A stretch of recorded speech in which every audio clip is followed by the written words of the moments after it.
the one thing, and I had her put this picture up about forgiveness, and here's why.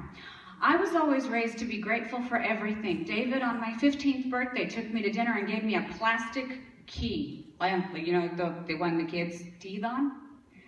And I remember telling David, thank you. I'm so grateful. I really appreciate it. And this is at 15. And he tells me, really, you're happy with that key? Well, yeah, because I'm sure there's some metaphor that's going to go with it. And he said, yeah, there is. I'm going to give you the gift of responsibility. It's something that, I mean, I couldn't think of anything better to give you than the gift of responsibility. You can have whatever car you want. I'll co-sign for it. The catch is you're paying for it. And I thought, oh, really? Because I grew up, like I started on dirt floors. So I'm giving you like the life story Campbell's soup. And all my life I had been told by other peers, you can't, are you serious? Look around. Really? How do you think you're going to get that? I mean, have you not looked around? We're going to, in Tahlequah, we're going to grow up here. Notice the order this goes in. We're going to grow up here. We're going to have about 9 kids. We might get married if we're lucky. And then we're going to die here. We're probably never going to see the outside of Tahlequah. How many people have heard something similar to this? So, at 15, this man takes me and co-signs for the Corvette that I just could not believe I was getting. Now, I've always been abundantly grateful for God's amazing grace, because He has blessed me from the time I was little. You know, a lot of people, they wonder how I can say that sometimes, because I did lose my mom when I was 8 years old. I had to fight my way into this world, not once, not twice, but 3 times. She attempted to abort me 3 times. And then after I was born, she tried to remove me from this planet a handful of times. And it was my uncle and aunt who were there to save me from that. And so from that, I really believe that that's why I am so grateful. Because I know that I had to fight so hard to be here. So I'm sticking around for this one, darling. This is one act I'm not leaving. And so I've always been grateful. And the reason I put forgiveness up there is when something would upset me, and let's pretend it's you. I would sit there and I would think, well, I'm going to be nice, but I cannot believe she did that to me. Really? Really? Those were the kinds of thoughts I would have. And the funny thing is gratitude is the mother of all emotions, but you can't get there without forgiveness.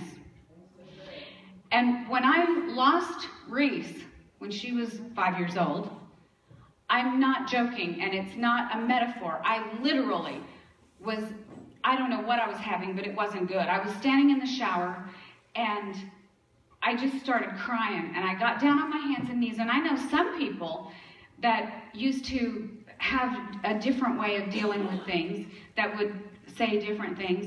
And I got out of the shower, and instead of saying, why did you do this to me? I got down on my knees, and I said, God, what did I do that was so wrong? Because if you can show me what that was, I guarantee you I will fix it. Just show me what I did, and I'll fix it. And I'll fix it quick and in a hurry. And I prayed that every day. And 5 years goes by. And I had moved several times.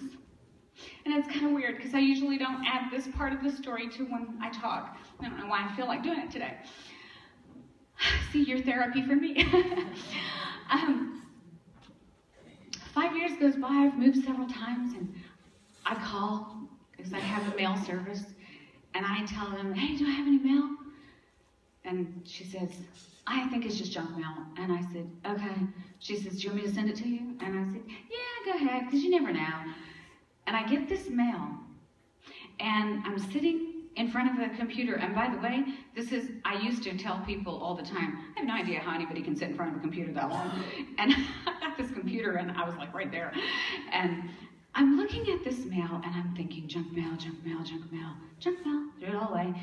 Looked like junk mail. It was all colorful envelopes, nothing, no big deal, right? And something, it's a God thing, said, look at that mail again. And I go back, and it was a white envelope, and I still have it, and now I wish I would have brought it with me. But it was a white envelope. It was colorful, Microsoft, somebody printed it off, right? And it said, Charisse. And I thought, you've got to be kidding me. And I open it up, and it's a letter. And it's her dad. And he says in the letter, I apologize. For whatever right or wrong it was, I apologize, and I'd like to put you back in touch. And there was no phone number, no nothing, so it was just an address. And I guess he thought I wasn't that smart. So I Googled it. Yeah, I knew right where it was, but I didn't let him know that. So what I do instead is I call up Federal Express, and I say, I need you to do me a favor, come and pick up this, because I was out in the middle of nowhere. And they come and they pick up the letter that I send back to him, and I said, you tell me, what do I need to do? Here's my phone number, here's my address, here's my everything. What do I need to do? Call me, please call me. The next morning, I'm in the shower. A friend of mine named Jason, who was actually also my daughter's nanny, Sierra's nanny, he knocks on the bathroom door, and he said, you got a phone call? And I said, seriously? I'm in the shower. And he said, you want this one. I get out of the shower, and it's Mark, and he's on the phone, and he said, no kidding, if you call the FBI or any law enforcement agency, you think you haven't seen her in this long, I can promise you, you will never see this child, ever. And I said, okay, I don't know what part you didn't understand in the envelope. See, this was my attitude back then. I had an attitude. I don't know what part you didn't understand about we can do this however you need to do this. But I think I made it pretty abundantly clear. I'm not calling anyone. So if you tell me what to do, I'll do it. I don't care what it is. You name it, it's done. I mean, you can just consider it done already. So what does he do? He says, how soon can you fly out here? And I had an attitude, said, I don't know, maybe like 5 years ago would have been good. That didn't go over very well. So the conversation took a little longer than it probably would have normally. Well, to make a long story short out of that, I was on the plane the next day, and I show up, and I was so grateful. And I didn't tell Sierra before I left what I was doing yet, because I didn't want to disappoint her, and I didn't, she knew about Reese, but she didn't know that I was flying there to go hopefully see her. And I get there, and I don't know if any of you have been through anything even close to this, but when I get there, it's amazing. Kids are amazing. Because I get there, and keep in mind, this kid has not seen me since she was 5 years old. And I walk in, and I have a ring on that has elephants. You probably can't see it. But she had all of these pictures, and she had Dumbo all around. And the reason I say it's amazing is when I walked in, it was as if not a day had skipped. She ran over, she picked me up because she's taller than me. She was already taller than me at 10. So she picks me up. She was like, oh my God, oh my God, oh my God. Blah, blah, blah, blah, blah. She's like really excited. It's really emotional. And it's just so overwhelming. And all I can do is be thankful. And after it was all like all of the emotions had flooded in and reality set in that, yeah, this was really happening. It's kind of funny because the prayer reversed itself. And I was getting ready to go to bed, and I said, God, man, if you tell me what I did right, I will so keep doing that. I am so, so, so grateful. And it was in that moment that I had a real aha moment, that gratitude, it doesn't live without forgiveness. You've got to get there. And I really believe that the secret to success, I get this all the time. People ask, how did you get so successful? How do you do this? How do you do that? And it's really the most simple answer. It's gratitude and forgiveness. I really believe that gratitude, when you forgive, gratitude will show up. Without forgiveness, it's there, but not like it should be. And when you do that, success shows up beyond any scope of imagination that you could possibly even conceive in your mind. And by the way, on Saturday, Reese is graduating. I'm getting ready to head out to Arizona to go see her. Woohoo! So excited for her. And David's real excited because he gets to get dragged along with me. So I'm going to have you do something really quick, and then we're going to get back on track. I want everybody to stand up for a second. I promise I'm not going to make you jump around or hop around or anything weird like that. I think I already did that one. And I want each of you to look underneath your seat. And if you don't find anything directly under your seat, then I want you to look in a seat that's next to you.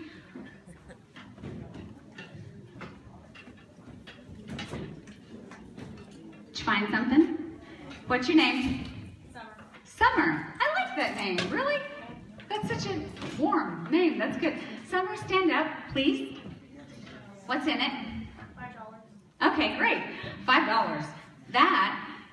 Guess what the story is behind that $5? When you get off your seat, that's when the money starts coming in. Because it's not going to happen as long as you're sitting on it. Can't find it if you're sitting on it, right, Summer? So, you can sit down now. I just had to do that. Oh, actually, no, stand up again. I got another one. But see, you thought I was going to let you sit, didn't you? I saw that look. She's going to let me sit down.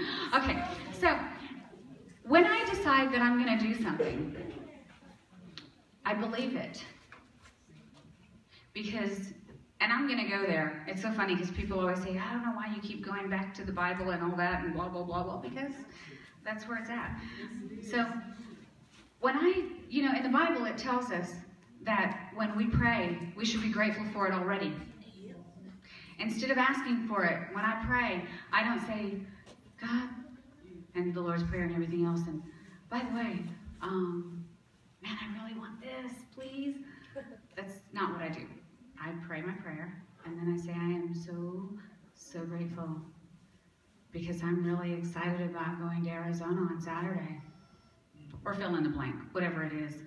And I thank him ahead of time. And it always happens. It's so amazing how that works. When you actually trust God and you say thank you for it already, it shows up.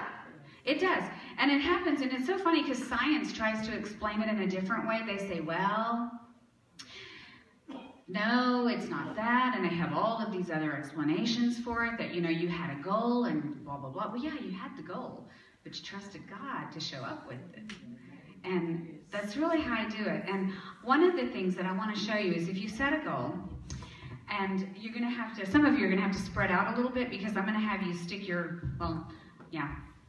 whichever, I don't know if you're right-handed or left-handed, but stick your hand out. And then I want you to, whichever hand, okay, good, you're all going in the same direction. Okay, guess that would help, wouldn't it? So what I want you to do is spread apart just a little bit, because what you're going to do is you're going to spin, with the arm that you're using, you're going to spin like so. And then when you spin, I want you to take a look at something and hold on to it with your eyes so you can remember where you were at. So go ahead and do it and find something, and then if you've got it, turn back around towards me. Everybody got it? Okay. Now I want you to close your eyes, and I want you to picture going twice as far, and I want you to put your hand back up with your eyes still closed. Now open them and spin. Just do it. Just go. Are you further? Do you have your eyes on something different? Yes. So that's what happens, because when you first did it, you didn't have a goal. I just told you to turn, and you did, and you found something. But when I said go twice as far, you found it. Everything works like that. But it all starts with gratitude and forgiveness. And it all starts with giving it to God and trusting that He's going to do it. Because He will. I can promise you He will. You can sit down again.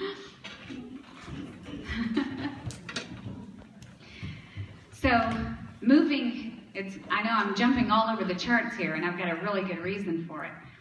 when I met Phyllis this morning and we were talking about the semicolon project, the thing that I was going to come back to is I very strongly want, even if you don't have children, even if you're just, here with a friend or whatever, I want you to visit with her. Because I got to tell you, Sierra, that's where I was going with the story with Reese. Reese wasn't with me the whole time. She showed up when she was 10 years old. I had her until she was 5. And then she showed up back up when she was 10 when her dad returned her to me. And Sierra, she was glued to my hip. I homeschooled her until she was maybe 8 or 9, I guess. And then from there, that's when she started going to school. But we were always like this, just totally like this. And the reason I'm telling you that, and I'm emphasizing that, is just because you're like this doesn't mean that you're seeing everything. And I don't know how many, but we've got a few, how many teenagers we've got in here. But I'm guessing that even if you're like this with your parents, you're not telling them everything. And you know what? Neither did I. None of us did. And Sierra was a cutter. And I never saw it. She was always happy, and I was even telling Phyllis this story. We would get in the car to go somewhere, and she would pull down the visor. You would think that this kid was conceited, borderline conceited. She would pull down the visor, and she'd go, and she'd make little duck lips in the mirror, and she'd go, she'd like throw herself kisses, and I looked at her one day, I went, what are you doing? And she goes, I'm so good looking, I gotta kiss myself. And I thought, wow, there are seriously no self-esteem issues here. I'm so lucky. Thank you, Lord. And I'm seriously thinking that everything is fine. And one day a friend tells me, she's a cutter. And I thought, what's that? I didn't even know what it was. Sitting here, I'm a grown adult, don't even know what a cutter is. And she tells me all about it, and I look at Sierra's arms, and she's got cut marks everywhere, and I sat down with her, and I'm, why'd you do that? I don't understand. And I guess what really bothered me, what kept me up at night, was how did I not see that? She's with me like this all the time. Where did I not see that coming? Or how did I not see that even in the process? How did I not see that? Because we were always together, we were always happy, everything was always good. If you ask this kid, how are you doing today? She would say, oh, fantastic, and only getting better. She had all of these really cute little things to say when you would ask her, how are you doing? Oh, I'm doing fabulous. Are you kidding me? You cannot wake up this good looking and not be doing good. And she was, and I say she is, an absolutely stunning girl. She'll knock your socks off. She's really hot. And see, just like all you teenagers, you're all like, right? And so she was like that. And she had this very outgoing personality. You would just never see it coming. And so just because you think everything's fine, I really think it would be a great idea just to get more information from Phyllis, just in case, even if it's not in your own household, maybe you know somebody who has a teenager that could possibly be going through this. Because there's a lot. They have so much to deal with, and we forget because we're not teenagers anymore, and we forget how hard it was, and it was really hard. And when I knew that Sierra had that moment, that little brief time of being a cutter, I thought, how am I going to do this? Because I'm so used to talking to people that I actually don't know. And it's really easy for me to identify things without my environment. But within my own environment, I'm not really sure how to do this. And so what I did was I should have brought some today. I was telling Phyllis that. I should have brought some because it would have been fun. You guys would have just gotten more exercise and it would have been great. But I took some boards that I picked up at Lowe's. They're about a half an inch thick, 1 inch thick, something like that. And I cut them about like so. And we go out to Mount Scott. And it's something that I usually do in a seminar. And by the way, you guys are going to get sick of me talking because I do these 80-hour weekends. And so when she told me it's an hour, I thought, really? How am I going to fit all that into an hour? But Sierra, I took her on top of Mount Scott, and I get this board for her, and I tell her, I say, so here's what I want you to do. I want you to write down everything that you consider to be negative or painful or the things that you think of when you're cutting. I want you to write that down on the board. And then on the other side of the board, on the opposite side, I want you to write down what you really want your life to be. And it's such an emotional moment. And it's on YouTube. I stuck it up there because I told her that I needed it because I was going to put it on my YouTube channel and I needed somebody to do it for me. But I didn't want to go to a stranger, so could you help me do it? And would you be willing to do that? And she said, sure. And I didn't think she realized what she was really in for. And she writes down on the board, and she wrote,